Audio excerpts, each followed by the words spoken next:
दिल्ली की सभी 7 सीटों पर बीजेपी अभी आगे है। रुझानों में सभी सीटों पर बीजेपी फिलहाल आगे चलते हुए, पिछली बार भी दिल्ली की 7 सीट पर बीजेपी ने जीत दर्ज की थी। इस बार देखिए अभी जो रुझान है वो ये बता रहे हैं कि बीजेपी 7 सीट पर अभी दिल्ली में आगे चल रही है। क्या कुछ हाल है सीट वाइज वो भी आपको मिनट टू मिनट अपडेट बताएंगे। और हम आपको बता दें कि दिल्ली में फिलहाल जो अभी स्थिति है उसके मुताबिक बीजेपी 7 सीटों पर आगे। एक बार फिर से रुक करते हैं विभागा। बिल्कुल शिप्रा, तो इस बार 6 सीटों पर कैंडिडेट बदल दिए जाते हैं। सिर्फ एक मनोज तिवारी जो है वो अपनी सीट यहाँ पर सांसद के तौर पर चुनावी मैदान में उतरने के लिए बचा पाए थे और बदलाव किया गया। बदलाव का असर है क्या? हालांकि पहले टैली पर नजर दौड़ा लेते हैं, एनडीए की बात कर लेते हैं। 290 सीटों पर इस वक्त एनडीए अलायंस, सीधे तौर पर एनडीए को अगर हम जोड़कर देख लें तो वो इस वक्त बढ़त बनाए हुए। इंडिया गठबंधन की बात कर लें, जिस दोहरे शतक की हम बात कर रहे थे, बिल्कुल टाइट फाइट यहाँ पर चैलेंज। और चुनाव की बात करें, जब किसी के बीच 2 प्रतिद्वंदी हो तो मुकाबला अगर बहुत साथ साथ चले तो वो इंटरेस्टिंग भी होता है और ये इंटरेस्टिंग मुकाबला इस वक्त दिखता है। हालांकि अगर हम पाई चार्ट की बात कर लें तो यहाँ पर देख लीजिए एनडीए जिस केसरिया रंग में आपको नजर आ रहा होगा, 291 सीट पर इस वक्त जो ये संख्या है वो लीडिंग के तौर पर नजर आती है, रुझान है।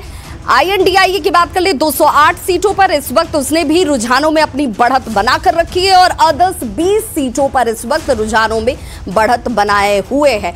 इस बार के चुनाव में कई बड़ी चीजों की हमने चर्चा की, जिनमें देखा गया कि भाई चाहे वो राहुल गांधी हो, चाहे प्रधानमंत्री नरेंद्र मोदी हो, जो बयान सामने आए वो बयान हैरान करने वाले भी थे और सोचने वाले भी थे कि भाई राजनीति में ऐसे बयान जो हैं वो जीतने के लिए या फिर लोगों के सामने कहीं ना कहीं एक दबाव बनाने के तौर पर दिए जाते हैं क्या?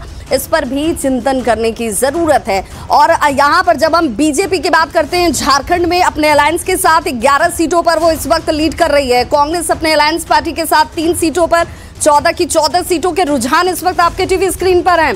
और इन रुझानों की बात कर लें तो एक हेमंत सोरेन जब जेल गए तो लग रहा था कि कहीं ना कहीं एक दबाव जो होगा लोगों के ऊपर इस बात को लेकर कि भाई कि उनके पूर्व मुख्यमंत्री को जेल में डाला गया तो एक सहानुभूति वाला वोट उन्हें मिलेगा, लेकिन वो सहानुभूति वाला वोट मिलता हुआ नजर नहीं आ रहा है। झारखंड की चतरा सीट की बात कर लें, कालीचरण सिंह इस वक्त पीछे चल रहे हैं। देख लीजिए ये बड़ी खबर, पटना साहिब से रविशंकर प्रसाद जो हैं वो आगे अब चल रहे हैं। ये इस पर नजर बना के रखिए भाई, कुछ चेहरे जो हैं वो बहुत महत्वपूर्ण हो जाते हैं। और अब ये संख्या हालांकि वोटों की बड़ी कम है। बीजेपी के रविशंकर प्रसाद जो है इस वक्त हालांकि अब एक बार फिर से लीड करने लगे हैं, बढ़त उनकी दिख रही है। दिल्ली में बीजेपी 6 सीटों पर आगे चल रही है, अब से थोड़ी देर पहले 7 सीटों पर आगे चल रही थी। इसीलिए कह रहे हैं कि रुझान है, परिणाम मत मानिएगा, परिणाम के लिए थोड़ा इंतजार कीजिए। दिल्ली में बीजेपी अब 6 सीट पर आगे चल रही है, रुझानों में ये संख्या इस वक्त नजर आती है और 6 सीट पर आगे चल रही है तो सीधी सी बात है, एक सीट पर जो उनके सामने का प्रतिद्वंदी है, विपक्ष है, वो आगे चल रहा होगा। और वो सीट कौन सी है उस पर भी चर्चा करेंगे, चाहेंगे कि गेस्ट पैनल से उस पर भी चर्चा हो जाए। दिल्ली में बीजेपी की 6 सीटों पर। और ये देख लीजिए, चिराग पासवान हाजीपुर से पहली बार चुनावी मैदान में उतरे, कहा कि पिता की जमीन है और इसीलिए मैं ही उसका उत्तराधिकारी हूँ। इस बार चुनावी मैदान में उतरे हैं तो आगे चल रहे हैं और शिवचंद राम पीछे चल रहे हैं। एक फटाफट रिएक्शन ले लें। चिराग पासवान चुनावी मैदान में हाजीपुर से दावा करते उतर आए थे, लेकिन जरा एक बड़े चेहरों पर बार से शांभवी पीछे चल रही हैं।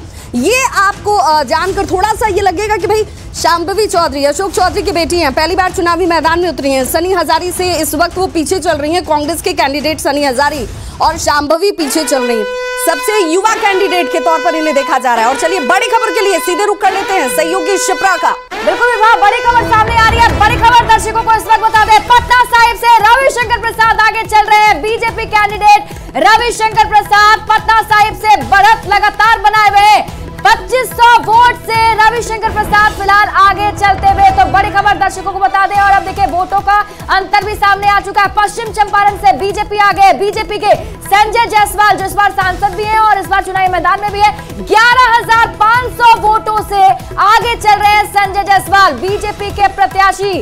और देखिए 11,500 का जो अंतर है वो काफी ज्यादा है और इसे वो बढ़ा के रख पाते या नहीं आने वाले दिनों में पता चलेगा। अब से कुछ वक्त के बाद ही पता चलेगा, क्योंकि देखिए धीरे धीरे जो आंकड़े हैं वो बढ़ते चले जा रहे हैं और तब्दीली होती चली जा रही है, चेंजेस भी हो रहे हैं। फिलहाल बीजेपी के कैंडिडेट संजय जायसवाल जो है आगे चल रहे हैं, 11,500 वोट का अंतर है जिससे वो आगे चल रहे हैं। और फिर से रुख कर लेते हैं सहयोगी विभा का। बिल्कुल, तो संजय जायसवाल 11,500 तकरीबन 12,000 के आसपास की अगर इस संख्या को देख लिया जाए तो एक अच्छी खासी मार्जिन नजर आती है। संजय जायसवाल इस बार चुनावी मैदान में फिर से और वो इस वक्त लीड कर रहे हैं और उनके पास 11,500 वोट जो इस वक्त जानकारी आ रही है। मदन मोहन तिवारी पीछे चल रहे हैं। संजय जायसवाल जैसे ही तमाम बड़े चेहरों की जब हम बात कर रहे हैं, पूर्वी चंपारण में राधा मोहन सिंह, इन्होंने भी लीड बनाकर रखी हुई है। हालांकि ये लीड कितने की है चाहूंगी कि जरा उसे भी बताया जाए। डॉक्टर राजेश कुमार जो है वो पीछे चल रहे हैं। और दरभंगा की बात कर लेते हैं, गोपाल जी ठाकुर आगे चल रहे हैं, ललित कुमार यादव आरजेडी कैंडिडेट इस वक्त उनसे पीछे चलते हुए आरके सिंह, शुरुआत से ही आरके सिंह ने एक जो बढ़त है वो बनाकर रखी हुई है।